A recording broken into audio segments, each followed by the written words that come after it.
Bonjour à tous. Dans cette vidéo, on va donner un résumé sur les espaces vectoriels de dimension finie. Donc, comme d'habitude, dans tout ce résumé, K désigne R ou C. On commence tout d'abord par donner le plan de ce résumé. Donc, dans la première partie, on va voir la notion de famille génératrice. La deuxième partie sera consacrée à voir la définition d'une base. Dans la troisième partie, on va voir le théorème de la base incomplète. On donnera dans la partie 4 la définition de la dimension. Dans la partie 5, on va voir quelques propriétés de la dimension. Et on finira le résumé par la notion du rang d'une application linéaire et on va donner quelques propriétés. Donc tout d'abord, on commence par la première partie, famille génératrice. Soit E un K espace vectoriel et U1, U2, UN une famille de vecteurs de E. On dit que la famille U1, U2 jusqu'à UN est une famille génératrice de E si vect de la famille U1, U2, UN est égal à E. Donc je rappelle la définition de vect de U1, U2, UN. C'est l'ensemble de toutes les combinaisons linéaires de la famille U1, U2, UN. C'est-à-dire, quel que soit x appartient à E, x s'écrit sous la forme x égale alpha 1 U1 plus alpha 2 U2 jusqu'à alpha n UN, avec les alpha i appartient à K. Donc ici, les alpha i sont des scalaires. Exemple, si je prends E égale R carré et K égale à R, on sait que quel que soit xy appartient à E, on a le couple xy, il s'écrit sous la forme x0 plus 0y. Or, ceci est égal à x fois 1, 0 plus y fois 0, 1. Donc, si je pose alpha 1 égale x et alpha 2 égale y, déjà alpha 1 et alpha 2 appartiennent à R, ils sont des scalaires, alors la famille 1, 0, 0, 1, c'est une famille génératrice de E.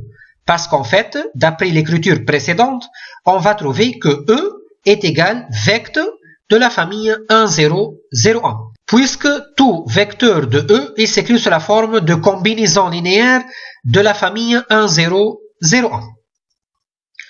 La deuxième partie maintenant, base. Une base est une famille qui est libre et génératrice à la fois.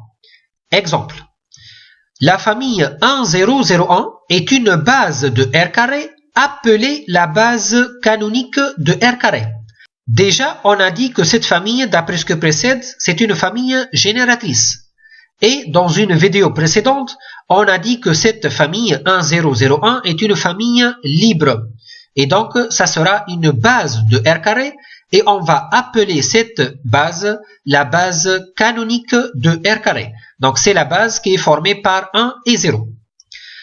Maintenant, la famille 1, 0, 0, 0, 0, 1, 0, 0 jusqu'à 0, 0, 0, 1, c'est-à-dire ce sont des n uplets tels que 1 change de position. Donc ça, c'est une famille qui est libre et génératrice, on peut montrer ça facilement, de Rn, et donc ça va construire une base de Rn. Et cette famille s'appelle la base canonique de Rn. La famille 1, x, x carré, est une base de R2 crochet x, appelée la base canonique de R2 crochet x. Donc on peut facilement vérifier que cette famille est une famille génératrice de R2 crochet x, parce que tout polynôme dans R2 crochet x, il s'écrit sous la forme ax carré plus bx plus c. C'est-à-dire que R2 crochet x est égal vect de la famille x carré x1 ou bien 1x x carré. D'autre part, on peut facilement aussi vérifier que cette famille est libre. Déjà, il y a une propriété qui dit que toute famille de degrés échelonnés est libre.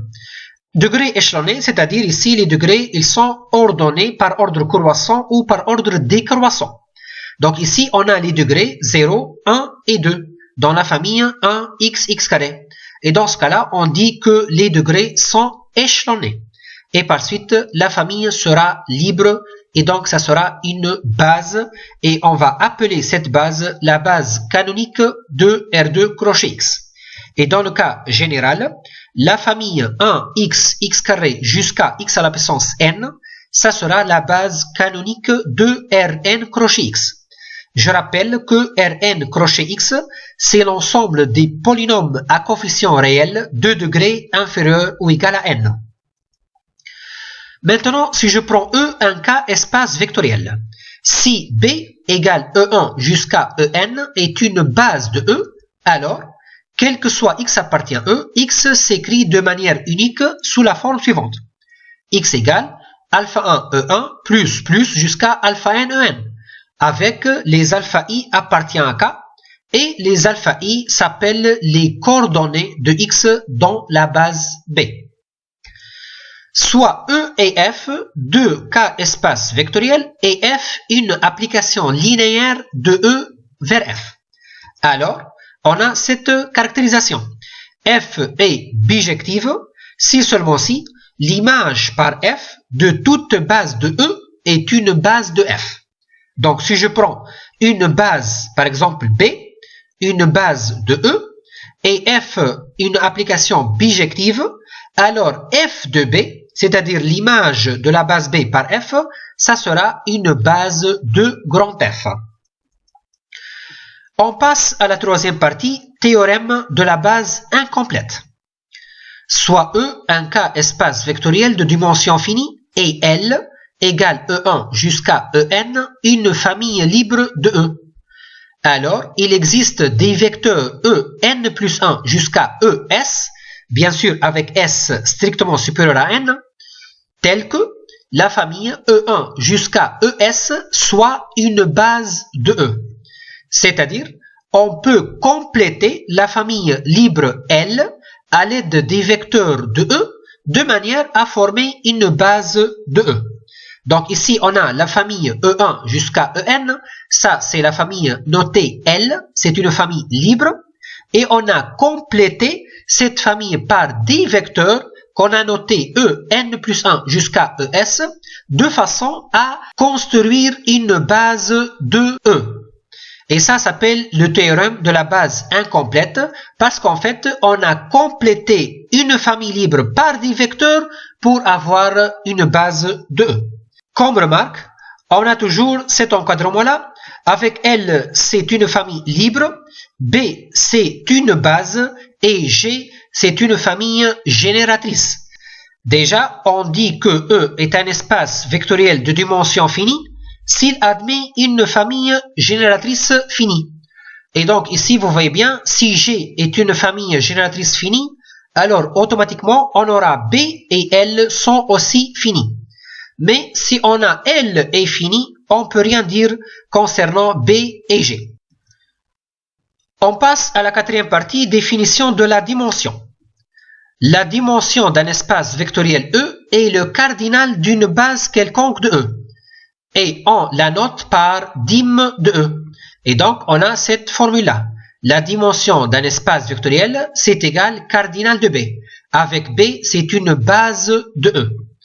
Exemple, la dimension de R carré égale à 2. Et ceci parce que la famille 1, 0, 0, 1 est une base de R carré. On a dit ça précédemment, et ça s'appelle la base canonique de R carré. Dans le cas général, la dimension de Rn, ça sera égale à n. La dimension de Rn crochet x est égale n plus 1. Et ceci parce que la famille 1x, x carré jusqu'à x à la puissance n, c'est une base de Rn crochet x. Et elle s'appelle la base canonique de Rn crochet x. Déjà, vous voyez bien que cette famille comporte n plus 1 vecteurs. C'est pourquoi la dimension de Rn crochet x égale n plus 1. Maintenant, la dimension de singleton 0 égale à 0. Et ceci parce qu'on ne peut pas construire une base sur l'ensemble 0 de E. Parce que toute famille qui contient 0 est une famille liée. Et par suite, on ne peut jamais avoir une base qui contient le singleton 0 de E.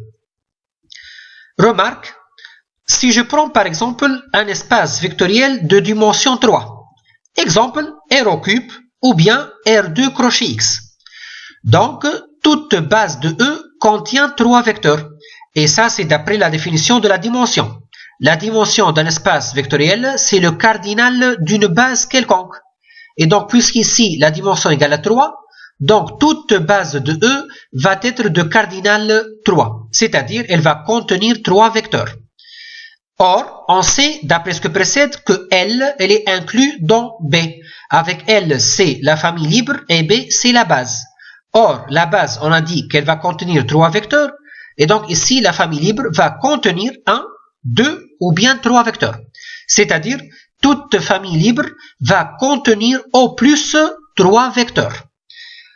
C'est-à-dire, les familles libres de E qu'on peut construire sont de 3 façons. Ou bien, ils vont contenir un seul vecteur, ou bien 2 vecteurs, ou bien 3 vecteurs. Maintenant, je vais revenir à ces 3 cas et on va voir quelle est parmi ces 3 familles qui peut présenter une base de E. Et donc, on va avoir que la troisième famille, c'est elle qui construit une base de E, parce que déjà, elle contient 3 vecteurs. La première famille et la deuxième famille ne peuvent pas être des bases de E, car sinon, la dimension, ça sera égal 1 et 2, respectivement, ce qui n'est pas le cas ici. Mais, en utilisant le théorème de la base incomplète, on peut compléter la première famille par 2 vecteurs, c'est-à-dire la famille X, on peut la compléter par 2 vecteurs pour qu'elle soit une base, et la deuxième famille, XY, on peut la compléter par un seul vecteur pour avoir une base de E. Et donc, vous voyez bien que la troisième famille, c'est elle qui représente une base de E. Et donc, dans le cas général, une base, c'est une famille qui est libre et maximale à la fois. Maximale, c'est-à-dire elle comporte le nombre maximum de vecteurs. Donc, le mot maximal, c'est-à-dire une famille qui comporte le nombre de vecteurs est égal à la dimension de l'espace. Maintenant, la cinquième partie, propriété de la dimension. La première propriété, soit E et F, 2 cas espaces vectoriels de dimension finie. Alors, E et F sont isomorphes, c'est équivalent à dire que la dimension de E égale la dimension de F. Donc ici, le mot isomorphe, c'est-à-dire il existe un isomorphisme entre E et F. Et je rappelle la définition d'un isomorphisme. Un isomorphisme, c'est-à-dire c'est une application linéaire et bijective. Je vais prendre l'exemple suivant. Donc si on a F, une application linéaire de R carré vers R au cube. Donc dans cet exemple-là, l'ensemble de départ, c'est le R carré. Donc la dimension de l'ensemble de départ est égale à 2. Et la dimension de l'ensemble d'arrivée est égale à 3. Donc vous remarquez bien que la dimension de l'ensemble de départ, ici, c'est différent de la dimension de l'ensemble d'arrivée. Et donc, d'après la propriété précédente, E et F ne sont pas isomorphes. C'est-à-dire, F ne peut pas être un isomorphisme dans ce cas-là. Donc, pour parler d'un isomorphisme, il faut que la dimension de l'ensemble de départ est égale à celle de l'ensemble d'arrivée. La deuxième propriété, soit E un cas espace vectoriel de dimension finie et F un sous-espace vectoriel de E. Alors, on a F inclus dans E et la dimension de F égale la dimension de E, alors ceci va donner automatiquement que F égale à E. Et donc ça, c'est une caractérisation pour montrer que deux ensembles sont égaux. Il suffit de montrer qu'on a une inclusion et on a l'égalité de la dimension. La propriété 3, si on a F et G sont supplémentaires, alors la dimension de F plus la dimension de G égale la dimension de E. Et ici, attention, c'est une implication, c'est-à-dire l'autre sens, il est faux. Si on aura dimension de F plus dimension de G égale dimension de E, ceci n'implique pas que F et G sont supplémentaires. La propriété 4, si je prends E égale F somme directe G, c'est-à-dire F et G sont deux sous-espaces supplémentaires dans E. Si B1 est une base de F et B2 est une base de G, alors la réunion B1 union B2 est une base de E. Et donc ça, c'est une façon comment on peut construire une base de l'ensemble E. C'est en fait, ça sera la réunion de la base de f avec la base de g. Cinquièmement, ce qu'on appelle la formule de Grassmann. Dimension de f plus g est égale à la dimension de f plus la dimension de g moins la dimension de l'intersection.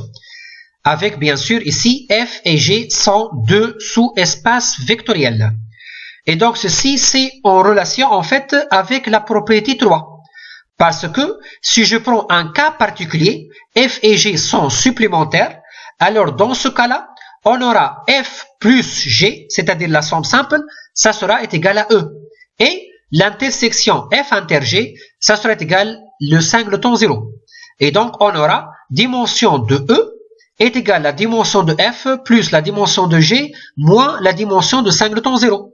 Or la dimension de singleton 0 c'est égal à 0. Et donc on aura la propriété 3. C'est-à-dire si f et g sont supplémentaires, on aura dimension de f plus dimension de g égale la dimension de e. La dernière partie maintenant de ce résumé, le rang d'une application linéaire. Soit E et F, deux cas espaces vectoriels de dimension finie, et F une application linéaire de E vers F. On appelle le rang de F et on écrit RG de F, la dimension de l'image de F. Voilà, donc c'est ça la formule de rang. Le rang de f est égal dimension de l'image. Donc je rappelle c'est quoi la dimension? C'est le cardinal d'une base. Donc pour calculer le rang d'une application linéaire, tout d'abord il faut chercher l'image de f. Ensuite il faut construire une base dans l'image de f. Ensuite on va voir combien on a de vecteurs dans cette base. Et donc le cardinal de cette base, ça sera en fait la dimension de l'image, c'est-à-dire le rang de f. On a ce qu'on appelle le théorème du rang, ou on appelle aussi le théorème de la dimension. Donc, qu'est-ce qu'il dit ce théorème? Le rang de f plus la dimension de kerr de f égale la dimension de e. Bien sûr, ici, je rappelle que f, c'est une application linéaire de e vers f. Donc, ce théorème-là, il donne la relation entre la dimension de l'image et la dimension du kerr, c'est-à-dire la dimension du noyau. Donc toujours, on a le rang de f plus la dimension du noyau égale la dimension de l'ensemble de départ. Donc si on sait le rang de f et on sait la dimension de notre ensemble de départ, on peut facilement calculer la dimension du noyau. Et aussi, si on connaît la dimension du noyau et on connaît la dimension de e, on peut facilement déduire le rang de f. On va voir maintenant quelques conséquences du théorème du rang. La première conséquence, le rang de f égale la dimension de e, ceci est équivalent à dire que f est injective. En effet, donc on va utiliser le théorème du rang. Donc le rang de f égale la dimension de e est équivalent à dire que la dimension de kerr de f égale à 0. Et ceci, comme j'ai dit, en utilisant le théorème du rang. Or, ceci est équivalent à dire que le kerr de f égale singleton 0. Parce que la dimension d'un sous-espace vectoriel égale à 0, si seulement si cet espace vectoriel il est réduit à singleton 0. Or, kerr de f égale singleton 0, ceci est équivalent à dire que l'application f est injective. Et voilà, on aura la propriété voulue. Le rang de f égale la dimension de l'ensemble de départ, c'est équivalent à dire que f est injective. La deuxième propriété, si le rang de f égale la dimension de l'arrivée, alors ceci est équivalent à dire que f est surjective. En effet, le rang de f égale la dimension de l'arrivée, c'est équivalent à dire que la dimension de l'image égale la dimension de l'arrivée. Et donc ceci tout simplement en remplaçant rang de f par sa valeur. Or, la dimension de l'image de f égale la dimension de f, ceci va donner que l'image de f égale à f. Et ceci pourquoi? Parce qu'on a déjà une inclusion. On a toujours l'image de f inclus dans grand F. Et n'oublie pas la propriété qu'on a vue précédemment. Si on a a inclus dans b et dimension de a égale dimension de b, alors a égale à b. Donc on a dimension de l'image de f égale dimension de grand F et l'image de f inclus dans grand F. Donc ceci va donner automatiquement que l'image de f égale grand F. Or, si on a l'image de f égale grand F, alors ceci va donner que f est surjective. Donc on aura l'équivalence voulue. le rang de l'application f égale la dimension de l'arrivée, ceci est équivalent à dire que notre application f est surjective. La troisième propriété, si la dimension de E égale la dimension de f, alors on aura cette équivalence. F est injective, équivalent à dire que f est surjective. En effet, f est injective, ceci est équivalent à dire que le rang de f égale la dimension de E, et ceci d'après la propriété unknown. Or, ceci va donner que le rang de f égale la dimension de grand F. Ça, c'est d'après l'énoncé, parce que la dimension de E égale la dimension de f. Or, en utilisant la propriété 2, on va voir que ceci va donner que f est surjective. Et donc, vous voyez bien qu'on a l'équivalence. F est injective, c'est équivalent à dire que f est surjective, et ceci bien sûr lorsqu'il s'agit de la dimension de E égale la dimension de f. Donc, comme remarque, si on a une application f de E vers f, telle que la dimension de l'ensemble de départ égale la dimension de l'ensemble d'arrivée. Exemple, on travaille dans E égale R carré et F égale R1 crochet X par exemple. Ils sont deux espaces vectoriels de dimension 2. Et on veut montrer que F est bijective, c'est-à-dire isomorphisme. Alors dans ce cas-là, il suffit de montrer que F est injective. Ou bien, il suffit de montrer que F est surjective, puisqu'on a l'équivalence entre injective et surjective. Donc, pour montrer qu'une application F est bijective, dans le cas où on a dimension de départ égale à dimension de l'arrivée, c'est pas la peine de faire injective et surjective, il suffit de faire, par exemple, injective. C'est-à-dire, il suffit de faire que F est injective, et on aura automatiquement F est surjective, et donc on aura F est bijective.